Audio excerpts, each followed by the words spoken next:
Cool. Good evening, everybody. Welcome to WGSN-DB Going Solo Network Radio. My name is Christopher Salute. I am your host of the Barbershop Radio Talk Show. I know they put Dr. Christopher Salute up there, and I probably should call myself Doctor. Somebody said that to me the other day. They said, do you like being called Doctor, or do you like being called Christopher? I said, well, I like being called Christopher, but if you're going to call me Mr., like if you're going through the trouble, right, of calling me Mr., then like you should call me Doctor, right? Like I think that's a fair thing to say. Like I didn't go to Mr. school, right? Like I didn't go to school to become a Mr. We got my producer, CC, behind the scenes, just kind of making sure you get your comments through. We got my other buddy here, David, Mr. Twice, who we had on last week's show. We have some exciting things that we should probably just get out of the way real quick, even if you're not listening live. And while we're waiting for people to come, we are going to be doing way more shows with Going Solo Network. We're super excited. Bold and Going Solo are going to be partnering and working together a bit more. So Mr. Twice has his own show every other week, right? What are we calling it now? And you was playing towards Think It Twice. Think It Twice. I like Think It Twice. We'll talk about that today. You're going to hear the Barbershop as well. If you know my dear friend Candace Christian, she's going to have her own show as well. I think we're leaning towards Candace and Coffee, so that's super exciting. CC over at Going Solo Network is going to be working with Bold a little bit, so super exciting things. We're so excited to just chat with you about what's going on. I am going to be chatting today. So we thought what we'd do is, I know that the words are across my face, CC, but I can't see myself. I thought what we would do today, next week we're going to have an amazing guest. His name's Bobby Orzen. But today I wanted to talk about modern dating as a millennial and just kind of the ins and outs. And I got to be honest with you, David. I mean, I know you're not getting on camera tonight. David's looking good, though. He's got those olive green pants on. He's looking good. David had a good week in sales last week too, so he's got a good paycheck coming if anybody wants to date for Valentine's Day. Yeah. But on that note, Twice, and I've been thinking, I'll be honest, I've been, you tell me to say things twice or think things twice. I've been thinking about this all week, and Valentine's Day is coming up, and I'm disenchanted. I'm disheartened with dating in the millennial era, and I don't know, man. Do you have, before I even get started, how do you do it? What kind of advice do you have? Keep an open imagination, because romance is dependent upon imagination. I'm imagining. I mean, I imagine some stuff. I don't know. Those are not things I want to share on the air. Do you mean keep an open mind, or do you really mean keep an open imagination? Well, an open imagination. Okay. Just really be. Just no holds barred, try to go beyond the status quo. Yeah. Joker's in the, you guys see Joker, be bold. You guys see Joker in the background? We decided to keep Joker in the office today because otherwise he'd be scratching at the door. You may have to be on Joker duty and let him out. I got you, boss. But here's the thing. It's funny that you say that. You're the second person to say that to me this week in no holds barred and letting everything go. Yeah. I think what I've been doing is I've been very much writing people off a little bit. You might have to bring him out. Yeah. Joker, you're going to have to go out. Let me do that? Yeah, just because his collar is shaking. So I've been very much writing people off really quick. Go, baby. Go ahead. Writing people off super quick. And this is what's been happening. So just so, and there's Twice. We had him on the show a couple weeks ago. This has been what's happening, David, is it's like the minute somebody doesn't jive with me, I'm just cutting them off. What? And well, here's the thing. This is what I want to talk about today. We as millennials, and so I need to clarify a couple things. My PhD specifically is in org psych, and my dissertation specifically dealt with the generations. So when I say millennials, I actually don't mean young people. Okay, so young people are typically going to be your Generation Z. When I say millennials, I actually mean my generation, which is born mid to early 80s up to, or I'm sorry, I'm at the top. So like mid to early 80s down to like early 80s, even like late 70s. Okay, that's a millennial. So somebody like me who's 35, like I'm like right there in the millennial generation. And this is what's really been bothering me. And I want to make sure I acknowledge you, but also acknowledge the folks who are listening in. Here's the thing. We grew up in a weird time. You're a little bit younger than me, yeah? I'm 33. Okay, so you're about my age. So we grew up in this weird time. and Cece, you might, I like to talk to Cece too while she's here, but you might not be able to relate to this because or maybe more so than me, come to think of it, because I grew up in a time where I discovered technology, right? Like I discovered connecting with people, right? Through technological means. So when we were kids, MySpace was crazy. Yeah, MySpace, right? MySpace, AOL chat. I mean, AOL chat rooms. Remember which age, sex, location, ASL, right? You typed in ASL, right? Which your age, sex, and location. I mean, I had chat rooms. I had friends on chat rooms, and then we got into the AOL and the MySpace. But before that, if you wanted to make a friend, you knocked on somebody's door, right? And then all of a sudden, I remember my father. I don't know if he's listening. My dad didn't know I did this radio show, and I'm so sorry. I thought I told him. I sent him the link today. I hope he I know. I hope he tunes in. But I wound up. He brings this computer home, and I remember. I mean, I grew up in a very wealthy area, and I grew up what I believe to be pretty wealthy. I didn't know it back then. And he brings this computer over, and he brings this computer home to us. I'm just going to move. This cup's going to fall of all my pens. And he brings this computer home, and all of a sudden you've got this network of people that you can connect with. And it really overwhelmed me, excited me, brought me into a realm of people that I didn't understand. And, my family would always joke like, oh, he's got a wife and kids on the internet. I was like 13, 14 years old. They weren't that far off, right? You have this network of people that you connect with online that you don't necessarily connect with in person. And it really is interesting. So I'm running through these frustrations. I have Valentine's Day come up tomorrow. If you've read any of my blogs, and you know this about me as well, and some of our work friends know it about me as well, I had a very special human on and off, and she decided at New Year's Eve or around New Year's Day that we weren't going to speak anymore, and that's fine. So I'm really having this struggle where I'm not going to be with anybody special for Valentine's. I'm not going to do anything super romantic for the Valentine's Day holiday. And I just thought to myself, man, this is so indicative of dating in 2020, dating as a millennial, dating with the internet. And I'm just thinking that these are some things that we want to comment on. So I thought what we would talk about today is how dating has changed for millennials. I thought we would talk about what millennials are doing in the dating world. I thought we would talk about how technology is changing the way that we talk about dating and the way that we date and the way that we interact with people. Just some things that have been on my brain. I haven't had like a free-flowing kind of show really yet. I mean, the first one was my intro, and then I've had guests ever since. So I thought this would be just kind of a cool conversation to have with folks. And if you're listening live, like, please interact. Please ask some questions.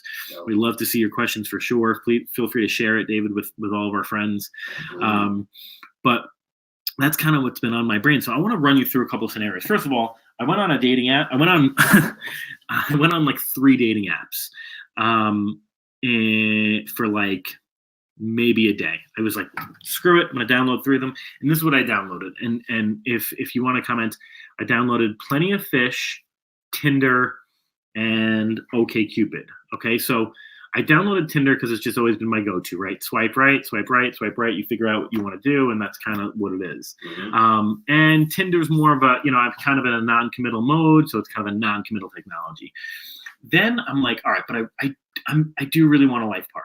Right, like I do want somebody to spend my life with. If unfortunately the person that I've reached out to, I do hope she gets back to me at some point. If she doesn't, I have to figure out who my life partner is. Right, this is 35 years old. It's something that I want to focus on. Yep. So I thought OkCupid. Have you been on OkCupid? No, I haven't even heard of that. So OkCupid is and let's run through the differences. Right, so there's Tinder that I was on. There's OkCupid, and there's Plenty of Fish. So Tinder is. Tinder, right? It's wham bam usually, right? People want hookups, whatever. People will put on their profile they don't want to hook up, they want to date. And I want to date for sure, but that's not what Tinder's known for, right? Tinder is typically known for a hookup, right? So I asked this girl to come to the game with me last night. Okay, the Vegas game? More seats for UNLV, UNR, the biggest game of UNLV. Hold up 1 second. Hold on. Did everyone hear that? Can you get? So I just want to repeat. So twice, I was free last night, right? Twice asked. I just want to make sure. twice asked this girl. He's going to tell us how important this woman is to him. He asked this woman to the UNLV UNR game last night. He had floor seats to the game. Okay, cool. So I'm free. But you asked somebody cool. I only have one ticket. One ticket. What do you mean you had one? So you just gave the ticket to somebody? I asked her on Tinder. So you had 2 tickets, one for you, one for her. I don't need a ticket. I just walk in. Okay. So why couldn't I get the ticket? Is what I'm saying. Okay, so right? Story time. Right? So David's going to tell the story. I'm going to repeat the story. I'm going to make sure that we recap the story for everybody. Well, Tinder. Right. I asked her if she wanted to go, and she unmatched me.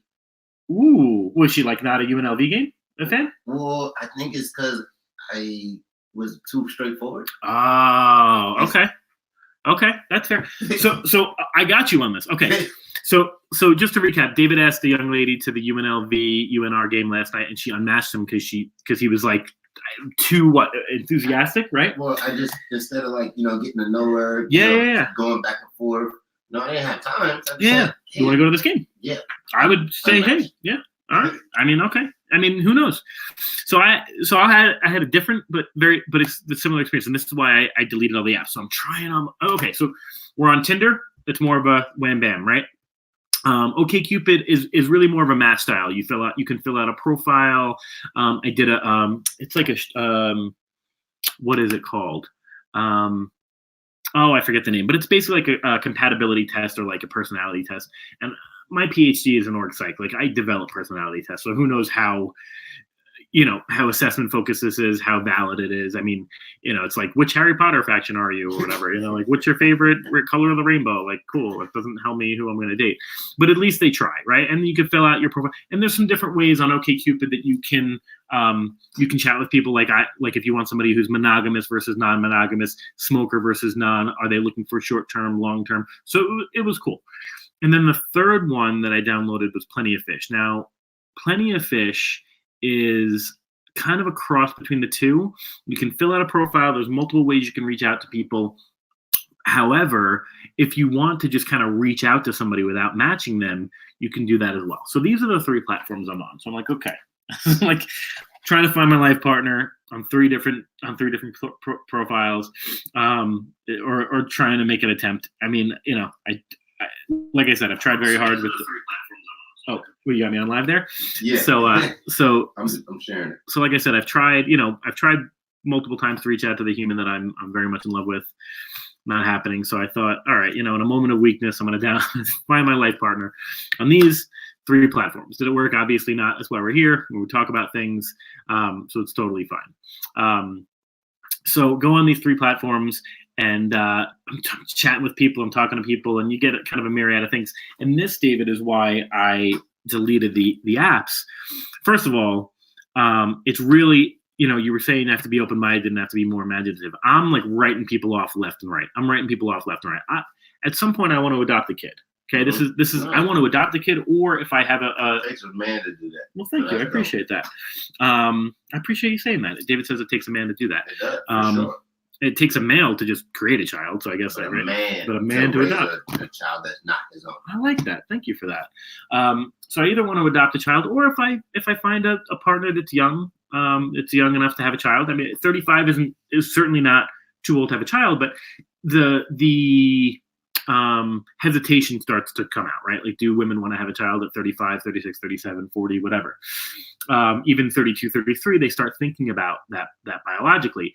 But I know I can adopt a child with somebody. So literally women are like, do you want a child? I'm like, yeah, I do. They're telling me why adoption's terrible and why you shouldn't have children and why, and I'm like, look, I'll figure it out. Like, do you know if you can afford a child? I'm like, yeah, I'm pretty sure I can. And if I can't, I'll figure it out. That's the wrong way to think. So I'm literally just unmatching people. Okay. So part of this is my fault. I'm unmatching people. Okay. The other, they ask you the wrong question. Well, no, they're like combative about it, right? Like, if you don't want a child, great, then that's fine. Then why even go on a date? You know what I'm saying? Okay. If it's happening that early, or they're a smoker, I can't date a smoker. My mother died of lung cancer. It's something that I'm super passionate about. Not only did she die of lung cancer, but it just, to me, the smell, all that stuff. I'm just not. What kind of smoke? Oh, I mean, well, look, we're on the air. But we are in Vegas, right? Okay. So I don't mind that kind of smoking. And in fact, I'm not a big drinker, so if you want to partake in that kind of smoking, that's actually not a big deal. But smoking a cigarette, I'm not a huge fan of the smell. And I smoke a cigar once in a while, but I'm super sensitive when I smoke a cigar because I my mouthwash, I sanitize my hands, I wash my hands, I usually change my clothes, unless some of my partners have liked the smell of cigar smoke. So, so having these conversations, we're talking to these people, and finally at one point, I speak to this, and just so you know, when I speak about women that I've spoken to, they're amalgams. Do you know what an amalgam is? I'll explain it to everybody. Yeah, it's easy. So an amalgam typically is somebody who is multiple. It's a story about multiple people that I'll combine into one, or it's multiple characters that you put into one. Like it's amalgamous. So I don't typically talk about one story. This story has likely happened multiple times, and that's why I'm able to talk about it. I'm not picking on one person to make them feel badly. So we get to a point where we're watching, we're chatting or whatever, and she says something like, and this happened multiple times, right, with multiple different people. She says something about, oh, blah, blah, blah, blah, blah, and that's not something that I want. That's not something I need to explain. Because her profile says, yes, this is a real profile. So I said to her, oh, well, why do people think that your profile is fake? And she goes, it's not something that I need to talk about. I said, oh, okay. I said, well, then volley back to me. What do you want to talk about? And she goes, it's not my job to justify or talk about myself. That's what my profile is for. And I said, okay. So we're trying to get to the point of inviting somebody to UNLV UNR game, right? Yeah. I'm just trying to get there. And I'm like, volley back to me. And this has happened multiple times. Volley back, give me something, one-word answers, two-word answers, right? And all of a sudden, she goes, it's not my job to explain things. And I go, what? Oh, okay. Well, then I guess this conversation's over. I wish you the absolute best of luck. That. Yeah, I don't know what to do at that point, right? I mean, she was attractive. I'm not having the best day face-wise, but I think normally I look pretty good. Yeah. I think I dress okay, and my pictures certainly look a lot better than I do. So, right? And, I was like super frustrated that that's what the answer was. I'm not here to explain things. That's what my profile's for. And I'm going to be honest, I didn't say this because I didn't want to be rude, but her profile had like 16 words on it. There was not a lot on her profile. So, and this is, like I said, this is an anagram. So this happens multiple times, right? This is not just one person. So I deleted all the apps and I'm done. And I'm just not going to try to date. I'm just going to work on my business. And I think that the right person, if it's my person, will find me. I'm hoping it's my human. And if it's not my human, then my human will find me.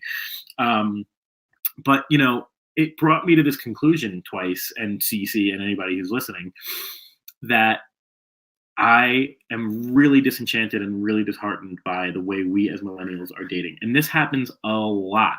So I want to bring up some examples. And I think that we as humans, something needs to change with the way we are treating each other. Yeah, for sure. So I don't know if it's tech.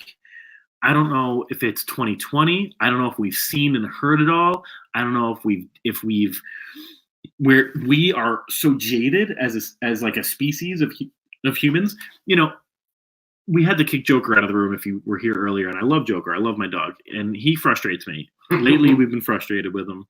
And the reason I'm frustrated with him is because he gets super excited when anybody is in the room. Especially if there's two people in the room, he's super excited. He jumps on you, he whines, he wants to show you his toy. It's to the point though of exaggerated, excitement. But I will say this about Joker. He's excited to see you. He's excited to be with you. He's excited to be around your presence, and he's not afraid to show it. And he doesn't care because his anxiety actually stops him from stopping. But we as a human group of people, I don't care. I speak to everybody. I don't care if you are black, white, plus size, straight size, LGBTQ, straight, cisgender, male, female. I don't care if you're into whatever you're into. I don't care what kink you're into. This is across the board. We are not excited about people anymore, and we're not investing in people. And this, in my opinion, this started with the millennials. So we're at the 20-minute mark. I want to make sure that we take a break for our sponsors. It's literally going to be a 15-second break. So we will do that, and then we will come back, and we will talk a bit more about what I think the problem is with millennials. We'll take a break. Just making sure I share the link so everybody's got it. I'm gonna show you what to do here in a minute. What's that? I sent it to like the link to about like 20 different groups. Oh, cool. I'm gonna show you how to do that. Let's be silent for 20 seconds.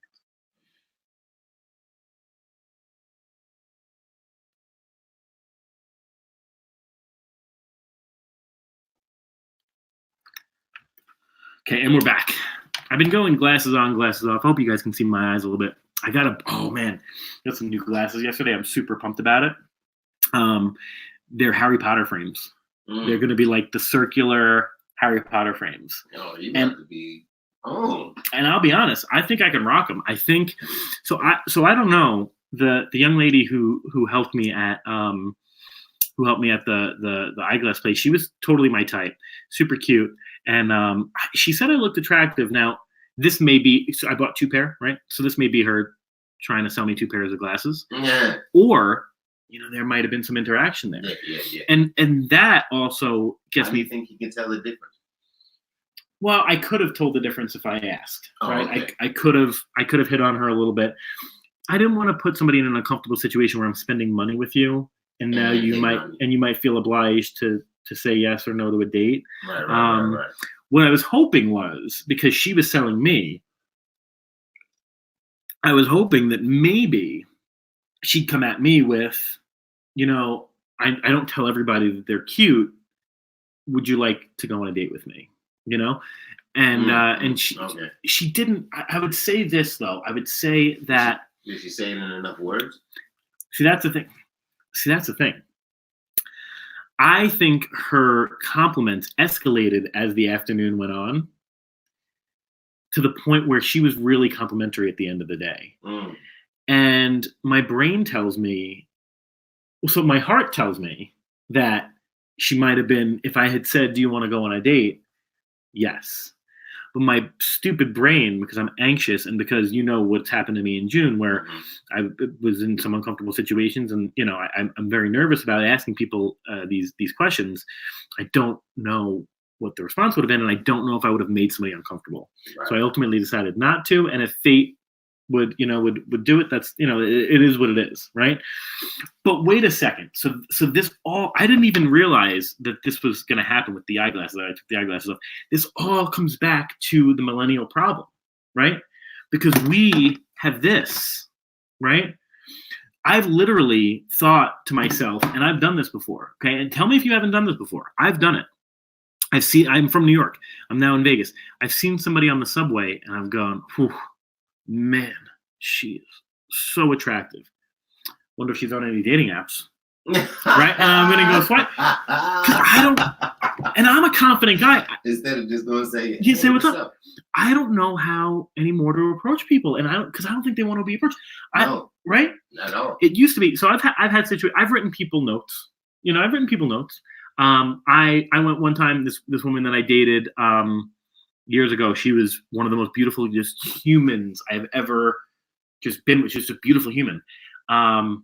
We were super drunk at a bar, and apparently my jacket was behind her, and I went to go grab my coat. Now, apparently I said to my boys, I'm definitely gonna go hit on that girl who's in front of my coat. I'm gonna go ask her out. Yeah. I don't remember that. She said to me when I got my coat, why aren't you gonna ask me out? Nice. Right? Yeah. And so it was like a nice interaction. They say women get way more reactions when they make the first approach. Well, then I know, right? Yeah. They say they get way more success rates, way more interaction. Well, because look at us, right? I mean, sure. Look at us. Absolutely, because we don't know, we're just waiting for it, right? But we're missing this. We're missing this opportunity, I think, to interact with people in a real way. That I think is there's something super valuable about that. Now, anybody who knows me and knows I've been on the show, I tend to have more of like a poly brain. Like I've flirted with the idea of ethical non-monogamy. I don't know if I don't know if Smiley just said what's up. What's up, Smiley? Yeah, that's Smiles. Bro, what's happening? He just said he's here. And so anybody who knows me knows that I tend to, I may flirt with a couple of people at the same time, right? I haven't had an ethically non-monogamous relationship at any point, but something I've flirted with the idea of, and I've stayed single for that reason, except for my very special human that unfortunately I'm not with anymore, but I was monogamous with her for quite some time.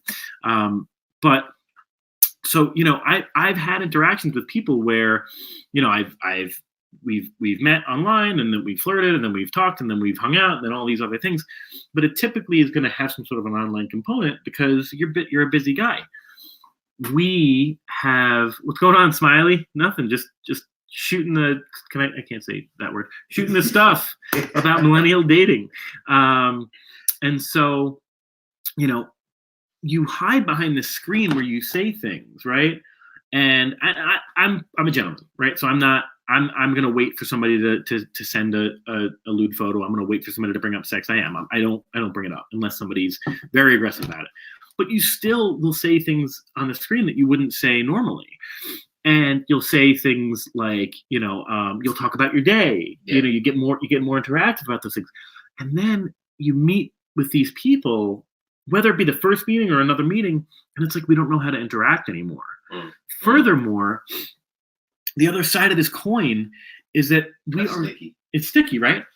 Furthermore, we are so hooked on quantity over quality. It absolutely destroys shooting the breeze. Thank you, Rachel. I appreciate that. I like that.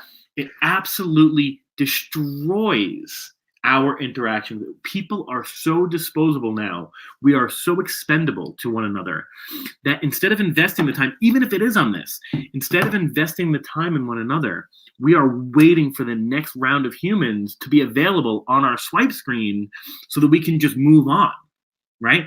And I see this in memes, and it's making me so anxious where people go, if they're not into this, if they're not doing that, if they're just move on. Well, wait a second. Ask some questions first. Yeah. You know what I'm saying? And I did this too, because I did this too. You don't want a kid. You smoke cigarettes. You do this, you do that. I'm swiping left, and you're out of here, right? But we're in this exactly, Cece. We're lacking this connection where, there's this great meme that I love, and I'll reference it until the day I die. That it's an older person, younger person. And he's got a clock. He's got a clock in his hands. And he said, my generation, when something is broken, we bring it to the store to fix it because we didn't throw things away when we were young. Meaning the clock is actually, is obviously a euphemism, and it's a metaphor for life and for partnerships and for people. And that if this person is not right for me, that it doesn't necessarily, yes, if they're not right for me, then yes, swipe left, metaphorically throw them away, or not throw them away, but just don't be with that person. Move on. But you don't know because you're not interested in fixing it, right? So I posted something up on my screen. I think it was today, or if I haven't, I'll post it today.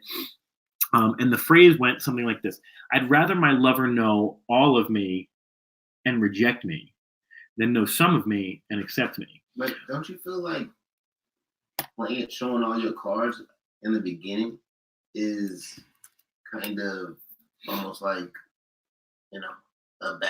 could be a bad thing. Could be a bad thing. And I know you think things through twice, so maybe I need to understand. But here's where I go with this, okay? I've listed out a couple of things. We as humans are expendable, okay? We're quantity over quality. We're on the internet, okay? It's really hard to make that connection in person.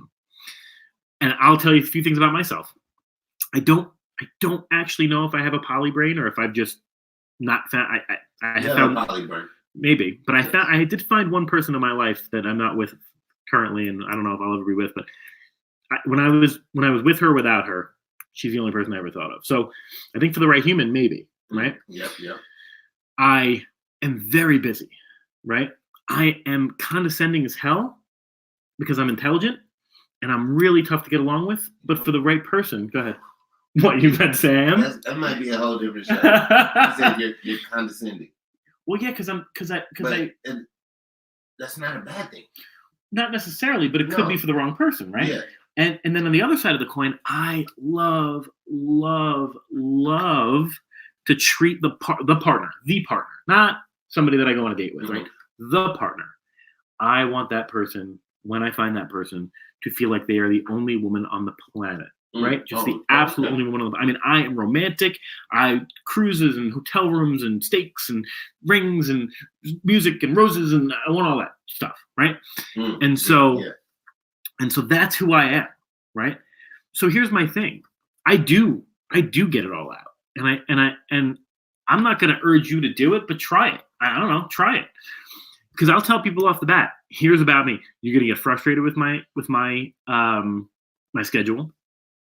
I don't mean to sound like a jerk, but I do sometimes. I just sometimes don't find the right words because my brain's moving so quickly, and I know that the right word is there, but I skipped over it or I'm not aware of it. I don't know if I have this open relationship brain or if I want you to be the only one, but we can explore that. I do want to adopt a child. I think I have something to pass on to these kids, right? I also talk about faith. I'll talk about faith right off the bat. I'm faithful. I try to go to church every Sunday. I don't always go to church every Sunday, but I read the Bible almost every night. I meditate on it, and then I write in my journal, and that's important to me, right? And it's important to me that if we're going to have this conversation, you need to know it now so that you're not laughing at my faith. Right, you're not laughing at my Bible. And if you want to laugh at the Bible, that's your prerogative. It's certainly not anything that I'm going to get in your way about. And I'm not a blind faith person. Like, I know that there's some bad stuff going on in the church. I believe I have a connection to something, someone, and I cherish it. Right. So these are the things that are important to me, and these are the things that I talk about with a potential partner. And if we don't vibe right away, I typically am swiping left. But you're telling me twice that maybe it's me, and that I need to invest a little bit more in that person. And I'm kind of hearing that as well, too, as I'm thinking about it in my own brain. So one thing, we kind of thought about this. This was like a subtopic that wasn't brought up, but I kind of wanted to dig up out of it. A lot of us don't know how to take compliments. I did a show on this. Okay. So what happens is when people take compliments, they kind of brush it off to the side, or they may not feel as if what you said is valid. Okay. So imagine a woman gives you a compliment, says you're cute. You don't think you're cute. What happens is they believe that when you tell them or don't acknowledge what they're saying, you're literally telling them their opinion's not valid. Your opinion's not valid. Your vision doesn't matter, and I don't see what you see. So immediately, if you do not accept someone's compliment or even look at it, there's a disconnection. So so to recap, if you didn't hear, I don't know if you guys are hearing what Twice is saying, so I just recap it for you because Twice is just kind of off to the side hanging out tonight. He's saying to me, if you don't accept someone's compliment, it means that you're making their voice less valid. Correct. It's possible, and I'll tell you. You know what's interesting about that? I can't take a compliment to save my life. I can't take a compliment. It's the worst. I mean, people. You're ambitious and you're intelligent. You're attractive. And then you try to beat yourself up. I go, no, I'm not. I go, no. First of all, I had somebody tell your vibrations are not at the same level. Your vibes are at the same level. Very true, Cece. I had someone tell me this baffled me. And please, I mean, don't judge me. I'm wearing my purple shirt today. I haven't even shaved today. I had somebody tell me that I'm a 9 out of 10. And somebody told me, they were like, you're a 9, maybe 9.5 out of 10. You're like model level. This was a couple of years ago. I had a little more hair. And what did you say? I was like, you are completely full of it. I go, you're completely full of it. I go, you're drunk. Oh, you should have said, you must like the smart type. Yeah. Maybe you're a sapiosexual then, right? Yeah. Like you like somebody who's intelligent. She said, and I go, you're completely full of it. And so this all, and how'd that relationship go?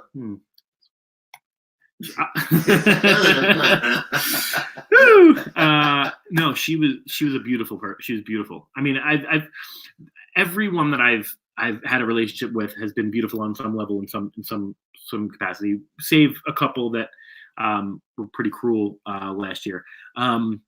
But everyone else has been beautiful on some level. And she was a beautiful, she was a model as I've dated, I've dated models and actresses and stuff like that. And they're just, you'll never find somebody who's more enchanting, more beautiful, more charming, and yet has more days of insecurity like you wouldn't believe other than people in show business. It's wild. But she was an absolutely beautiful human, and we got along really great until we didn't. Nothing was parted ways. It was super just super cordial, super mild. But David, twice, this all goes back to the same problem, and we're wrapping up because I know we got to go in about 10 minutes or so.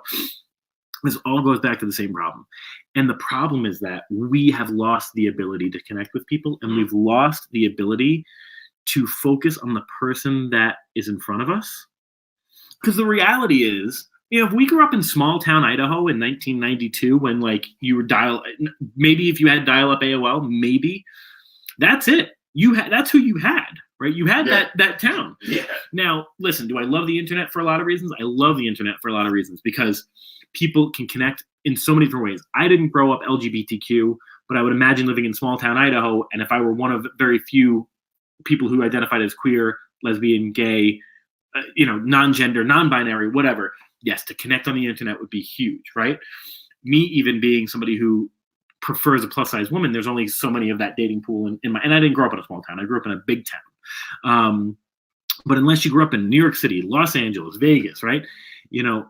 The pool that you're dating in is small. But they say something very interesting. People who are high school sweethearts, meaning that they grow up and date in high school and continue on, they have the longest chance of survival. And this is what I think. Now, who is a high school sweetheart anymore, right? But high school sweethearts, the reason that they do that is because they never had the opportunity to look elsewhere. They never had the opportunity to swipe right because they couldn't. Right? The technology didn't exist, because if I with my high school sweetheart right now, the tech didn't exist when we were together, right? Even my college sweetheart who I wound up marrying, the tech didn't exist, right? That's number one. Number two, if it did exist, you might have been too young. You were under 18 to use it if you met in high school, right? So you never had the opportunity to swipe on thousands and thousands and thousands and thousands of people and make other people expendable. So I think that's super important to think about. When you don't have the option, you invest in the person in front of you. Now, are there other things that happen to those people who are high school sweethearts or people who live in a small town? Yes. Abuse can happen, right? Cheating can happen, right? You may not realize that person is a bad person, and then you do, and then, yes, you look elsewhere, right? But, I think generally speaking, that not having the option to look elsewhere, even now that we have Facebook, I mean, you're watching this show on Facebook, right? If I were 55 years old and, I didn't grow up with technology, but I'm having some marital problems, maybe it's my first marriage, maybe it's my second marriage, I'm having some marital problems, or I'm not at all. All of a sudden, my high school sweetheart finds me on Facebook after the reunion happens, right? They find me on Facebook. What's going on? Oh, your kids are so beautiful. Hey, do you remember that time they were behind the bleachers and we made out or whatever? Remember that time that you dropped me off late and you had to talk to my dad and blah, blah, blah. And all of a sudden you start thinking about these things that happened. And it's such an interesting thing because you start comparing what you've got to what you could have, but you're not comparing it fairly, right? So I remember specifically I was with this person, and I was trying to date them. And this wasn't my special human that I was with recently, but it was a couple of years ago, and I couldn't date them. And the reason that I couldn't date them is because I was comparing that person to every single person on the internet who was available, right? Oh, yeah, you can't do that. But the reality is that you can't. You can't, because you can't date every single person on the internet. I mean, you'd be a very busy guy, right? Or girl. You only put the best version of you on the internet. That's a good point. I want to get to that as well. How many times do we do this? Where this is me. I mean, this is me. I came from work today, threw on a button down. I have some water on it. It is what it is. Hairline, whatever. I'm trying to work on it. This is who I am. If you see my photos, my photos are usually my professional headshots that I get done at an event. So if you see my photos, or if I've had my Instagram account hacked on and used. This is the third time this year. Somebody's used my Instagram account as a dating profile. Oh. And I'm flattered, sure, but you're using the best pictures of me. I mean, you probably look just like me. Just use your best pictures too. You're fine. You're good. You're good. Sometimes it was my name. Sometimes it wasn't my name. It was all over the country too. Florida, LA, who knows? But that's the point, right? So you're using your best selves and you're looking at everyone's best absolute self. Somebody messages me on a dating app, right? And what are they going to hear? How was your day today? Oh man, my day was great. I woke up early this morning. I was writing some content for my website. I was managing my team, and then I had to go to my job. I'm the director of this learning center, and then I finished that up, and then I had a private client, and then I went out to dinner with some of my boys, and I came back. I worked till the wee hours, and I was managing my team again on my website and all these other things. What don't you know? Oh, well, I spend all my time and money on my websites. I spend all my time and money on my business. I've just acquired a new business, which at some point we'll talk about. My writing is my passion, and I write constantly. I'm constantly putting out. I mean, you won't get me unless you're a photographer, videographer. Like, those are the people who see me the most, because they're the people who are filming my content with me or posting it on my blogs, right? So I'm broke because I spend all my money on my website. I'm busy because I'm spending all my time on my website. I mean, I'm not broke. I'm living, and I'm not too busy to make time for somebody. But these are the realities, right? I'm working all day. You're seeing the best photos of me. You don't realize I am so bloated this week because I've been eating like garbage. And not to say, look, you can be bloated. I'm all for fat advocacy, but I don't look like this in my best pictures. I'm a little bit chunkier, and that's fine, right? I'm not going to show up perfectly shaved because I may not have the time to do it. You're going to get smells involved. Like, I hope my cologne's feeling right, but like, I'm a human, right? I sweat during the day. This is the real person that you're going to see. But twice, we don't have the ability anymore to say, okay, there are some flaws here, but I can work with this, right? We're just not doing it. And we want perfection. Yeah. And we want to be on Instagram where we're in a bikini and a bathing suit and everything's filtered and smooth and we're living a life and we're wealthy and we're doing all these things. And, anybody will tell you who's in a long-lasting relationship. The average relationship now is 3 years. Marriage. That's terrible. Average marriage, 3 years. My marriage was a little bit longer because it took us a while to get divorced, but we were only together for about 3 years. That's average. Okay, 60% of marriages are failing. Okay, and it's all part of the same problem. And the same problem is that we don't care what's in front of us because we're worried about what's behind that person. We're worried about the next app. Well, so I deleted these apps. I'm done with these apps. There are one or two special humans that I'm talking to at the moment. Well, they're not the special human. I don't mean to confuse. Anyone who has spoken to me knows that I'm forlorn and I'm getting over a relationship. So it is what it is. I'm talking to one or two super great humans that, we'll see where that goes. And that's just going to be the way it is, because I am so discouraged and so disheartened. And Valentine's Day should be the time in which we just re-believe in love. But do you have any advice for me, Twice? One thing I'll do, man, is just, one, accept compliments. If someone thinks highly of you, walk in those shoes, man. Thank you. Number one, for sure. Because if you already button heads off with them telling you something good. I'm gonna repeat that. Wait, can I? So I don't know if y'all are hearing him. So Twice says to me, first of all, you got to accept compliments, because if you're already button heads with them telling you something good, just imagine. And he doesn't even have to finish the sentence. All right, cool. Okay, so accept compliments. Number one. Okay, cool. What else? Man, and just have fun, man. Just try not to, take stuff too seriously. People hate reality. That's why people are on Instagram. That's why people are putting filters on everything. Yeah. That's why, they're doing all the social media. They don't like reality. Right. And you say, why don't people like face to face? Yeah, it's because so if you just try to kind of be authentic, be real, and kind of make them come down to reality, let them know that you're a person too, because they already know they poo stink. Okay. So to recap, so Twice tells me, all right, I do have to get better at accepting compliments. I am pretty bad at that. I just don't see it. They call it the fraud complex. So people with PhDs typically have it the most, but I definitely had it before that.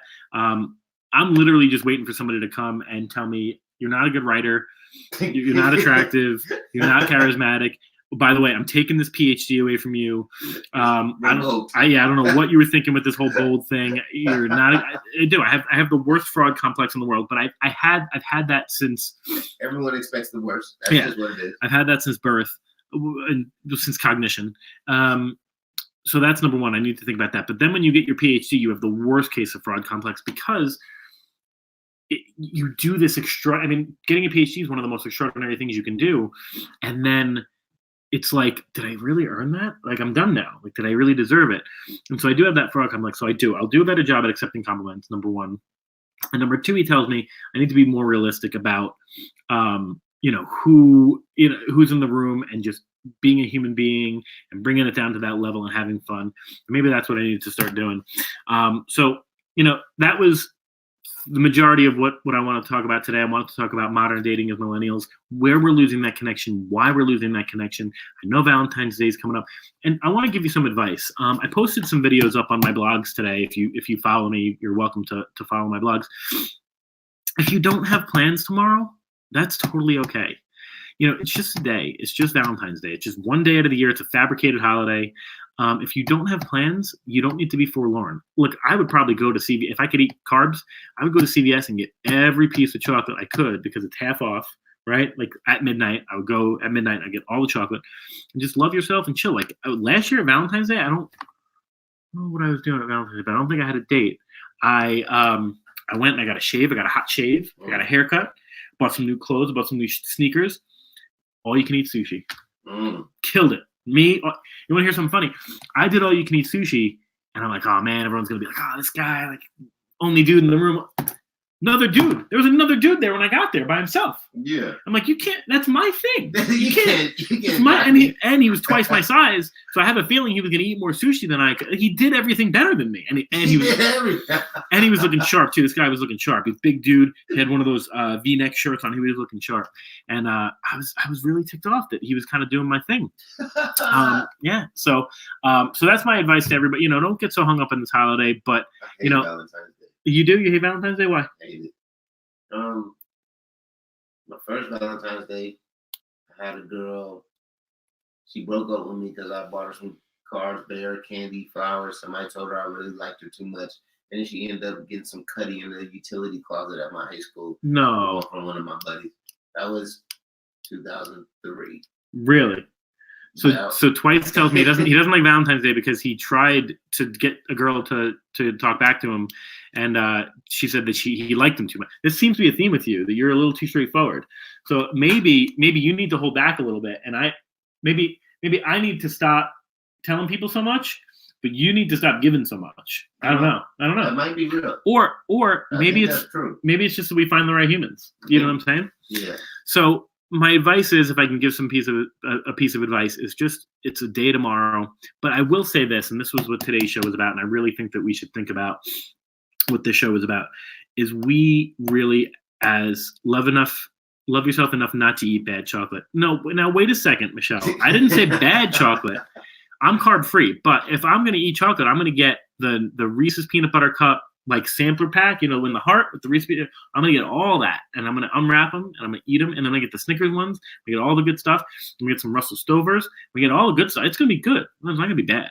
But I will just say this. I will say, I think that as a group of millennials, and I think that the majority of who listens to my show, because they're probably my friends and family, are in that age group. I really do. I'm going to challenge you. And this was not meant to be pessimistic. You know me. I like to get the coaching, and I like to get the people talking to me because I like to learn a lesson in front of you, and I want to teach that. And the lesson that I want to bestow, right? I'm not going to try to be that arrogant, but the lesson that I'm trying to get through is, we really do, as a community and as a generation, need to think about, if nothing more, if not take action, at least think about the idea that we are not investing in the right people. You cannot date everybody. You can't marry everybody unless you're in Utah, right? So you need to find the one human that is gonna get your mojo going, and you need to invest in that person. And that's the mistake that I have made most recently with my most special human, is that I didn't realize how special I certainly realized how special they were, but I didn't realize that I wasn't showing them enough. And I think that it's super important that we as a generation need to really invest in the people in front of us, because if we invest in the people in front of us, I think it's going to come back and pay dividends. I really do. So that's the end of the show for me. This is WGSN-DB Going Solo Network Radio. This is the #1 internet singles talk show network. This is the Barbershop Show with Christopher Salute. Now, next week, we're going to have Bobby Orzen on. Bobby is one of my most favorite humans. He lives down in Arizona. He was in Vegas. I met him down at Siena College when we went to school. This dude is one of the I hope he dresses cool, because this guy dresses with he could teach you some stuff. The scarf and the hat and the suit and the jeans, and he is the flyest dude. We're going to talk about fashion. We're going to talk about business. We're going to talk about confidence. And this dude has more confidence. He can sell confidence. Okay, he probably does sell confidence. We're going to talk about all those things with Bobby Orzen next week. I'm your host, Dr. Christopher Salute from Bold Media, actually now Bold Holdings out of Las Vegas, Nevada. This is WGSN Radio. We're so glad that you took the time to be on our show today. And be bold. Thanks so much, guys.